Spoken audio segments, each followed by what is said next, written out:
Come on. Come on. Right hand, left leg, Cruz.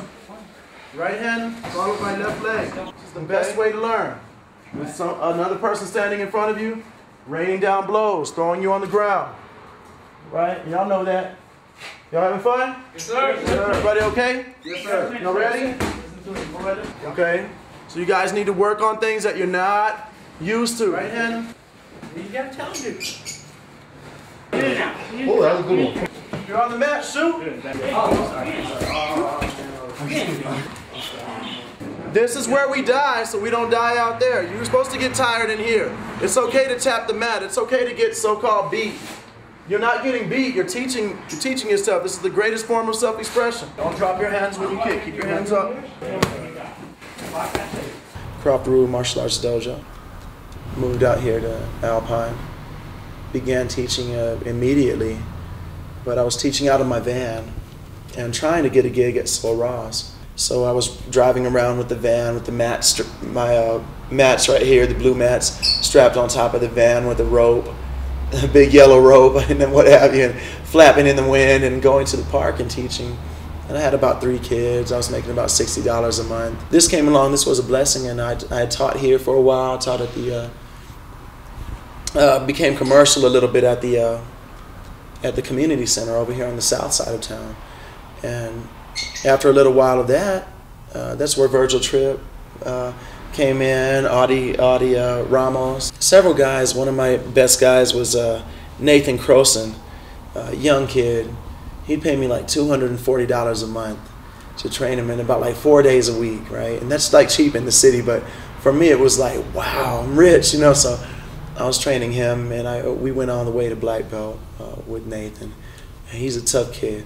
A great musician too, incredible musician. He fills in for the resonators and whatever.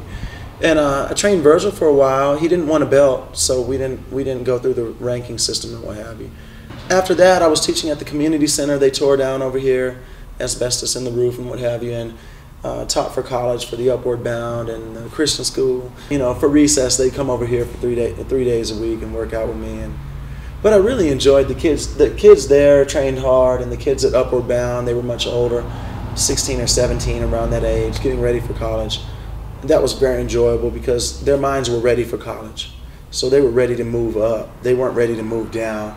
Like where I came from, kids are ready to move down. And when I got here, it's like, okay, a lot of kids are still ready to move down.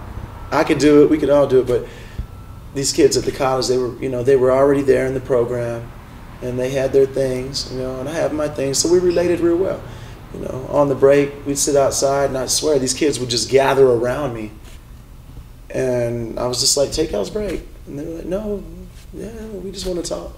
I've been through the ropes, so I can tell whether 16 and 17-year-old been drinking the last night or whatever, or doing whatever they're doing. So we talk a little bit of, real talk and things like that, some street talk.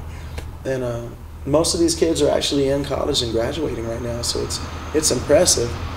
I don't think it has much to do with me, but I hope I had something to give and to offer to their success stories. I'm not trying to take anything from them, because you've got to do it on your own.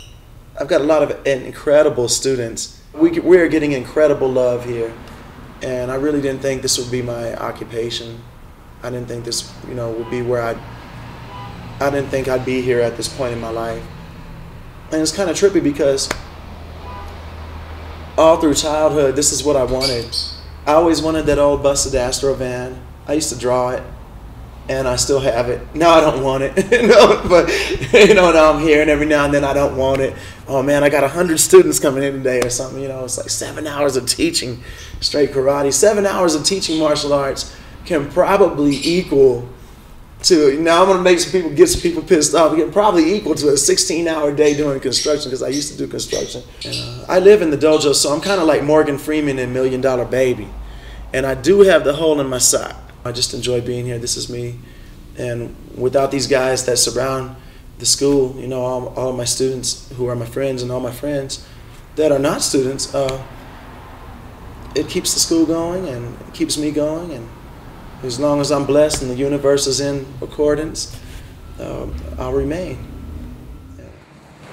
This is where we die, so we don't die out there. It's okay to tap the mat. It's okay to get so-called beat.